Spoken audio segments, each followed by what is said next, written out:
What's up mga idol? Baltazar, matinding sinabi kay Scottie after manalo.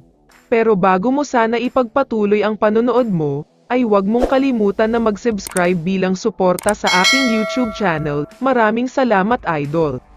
May konting update lang muna tayo tungkol kina Calvin Abueva at Mark Barroca, dahil maraming fans ang nagtatanong kung kamusta na nga ba sila, matapos ang hindi magandang ending sa laban nila kontra sa NLEX. Ayon sa kanila ay sobrang nasaktan daw talaga silang dalawa dahil sa banggaan nila, pero ngayon ay okay naman na daw ang pakiramdam nila, at hindi na kailangan pang dalhin sa ospital o magkaroon pa ng check-up.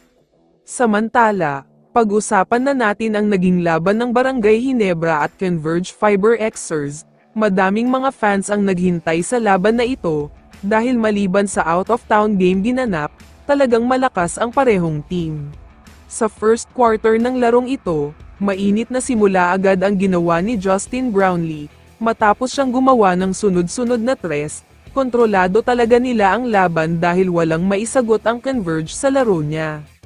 Pati itong si Scottie Thompson ay mainit din, umiskor siya ng 6 straight points, nakakagulat din ang mga rebounds niya pati na ang mga assist niya, kaya dalawang maagang timeout agad ang itinawag ng Converge dito.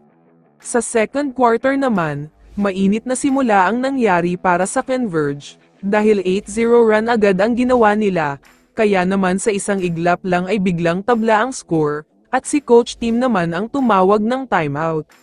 Pero mabilis naman nakabawi dyan ang Barangay Ginebra, nagpatuloy na naman kasi ang mainit na shooting ni JB, kaya naman sa isang kurap lang ng Converge, biglang lumobo sa double digit ang hinahabol nila dito. Pero sa pagtatapos naman ng second quarter, nakakabalik na naman ang Converge dito, pero simula nang ipinasok si Scottie Thompson, lumobo na sa almost 20 points ang kalamangan nila, grabe talaga ang laro niya. Pero sa third quarter naman, dito na nagsimula ang run na ginawa ng Converge, from being down 17 points, inubos agad yan ng Converge, nakuha pa nga nila ang kalamangan sa pagtatapos ng third quarter. Nagpatuloy ang mainit na laro ng Converge sa fourth quarter, umabot pa sa double digit ang kalamangan nila at nanalo na dito.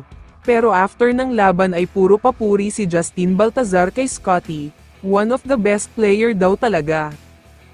Kaya naman kung ikaw ang tatanungin idol, ano ang masasabi mo sa naging laban na ito? I-comment mo naman ang sagot mo sa tanong na ito. So dito na nagtatapos ang video na ito. Maraming salamat sa pagsuporta at panonood mga idol. Ingat at bye-bye.